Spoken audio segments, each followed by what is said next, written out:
if it's always a good thing to be in a company 401k that maybe doesn't match or you don't feel that the performance is good.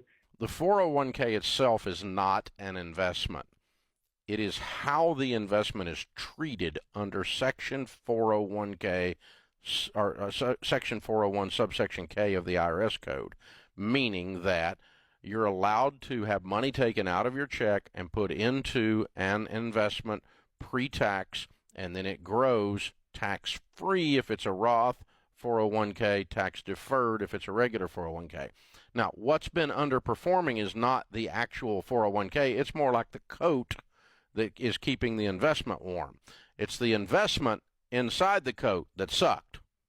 If you had an underperforming 401k, what you really had was an underperforming investment in your 401k. Does that make sense?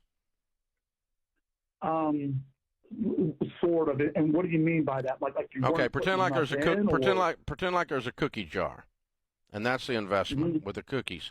The cookies in the cookie jar are either good or bad. The jar doesn't determine that. The jar is just where you park the cookies. Does that make sense? Yeah. So you could have peanut butter cookies, you could have sugar cookies, you could have chocolate chip cookies, and they could be good cookies or they could suck. But the jar didn't cause any of that to happen. The jar is just where you have them. The 401k is the jar. The investment is the cookies. So we basically, at the 3 places I worked at, they didn't really have the right investment. Or you didn't pick the right ones from the ones that they offered. Right. There was 4 on each one of them. No, there was 4. There was 4 general portfolios on each one of them, and you picked the wrong portfolio. But you probably could have gone even inside of those 4 portfolios, meaning they had a low risk, a medium risk, and a high risk, or something like that. And that high risk would have had a group of mutual funds in it that would have sounded a lot like what we tell you to do, and you would have done a lot better had you been in that versus the one you were in.